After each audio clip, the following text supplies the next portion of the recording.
What specifically do you believe that they don't?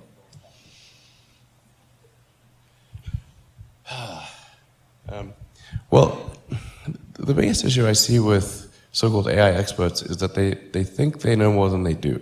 And they think they're smarter than they actually are. In general, we are all much smarter than we think we are, but much less smart, dumber than we think we are, by a lot. So this tends to plague smart people. They just can't. They define themselves by their intelligence, and they don't like the idea that a machine could be way smarter than them, so they discount the idea, which is fundamentally flawed. That's the wishful thinking situation. I'm really quite close to, I'm very close to the cutting edge in AI, and it scares the hell out of me. It's capable of vastly more than almost anyone knows, and the rate of improvement is exponential.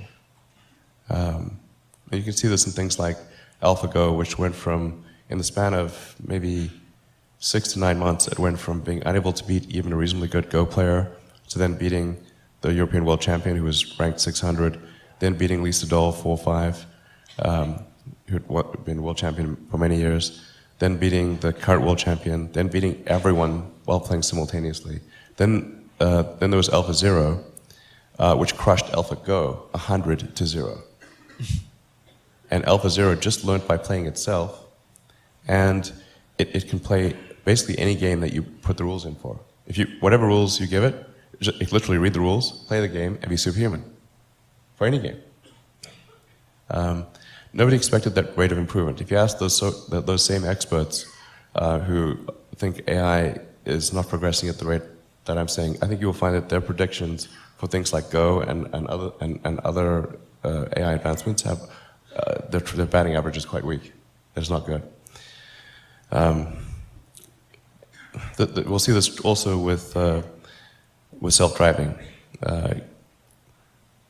I think probably by end of next year, self-driving will encompass essentially all modes of driving and be at least 100 to 200% safer than a person by the end of next year. We're talking like maybe 18 months from now. NHTSA did a study on Tesla's Autopilot version 1, which is relatively primitive, and found that it was a 45% reduction in highway accidents. And that's despite Autopilot 1 being just version 1. Version 2, I think, will be at least 2 or 3 times better. That's the current version that's running right now. So the rate of improvement is really dramatic. We have to figure out some way to ensure that the advent of digital superintelligence is one which is symbiotic with humanity. I think that's the single biggest existential crisis that we face, and the most pressing one. And how do we do that?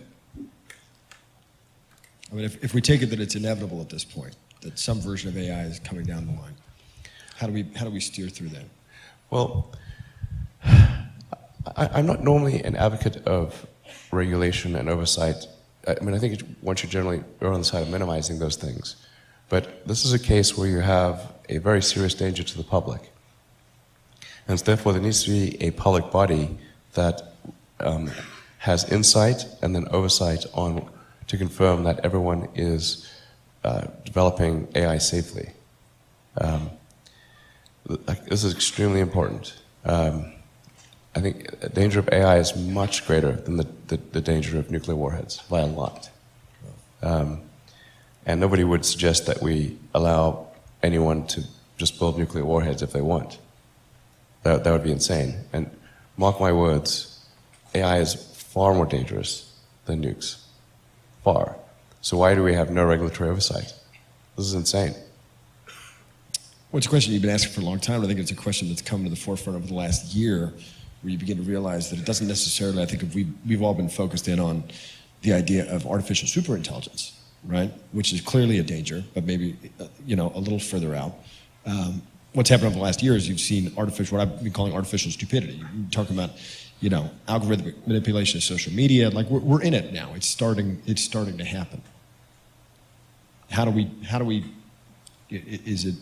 What's the intervention at this point? Um,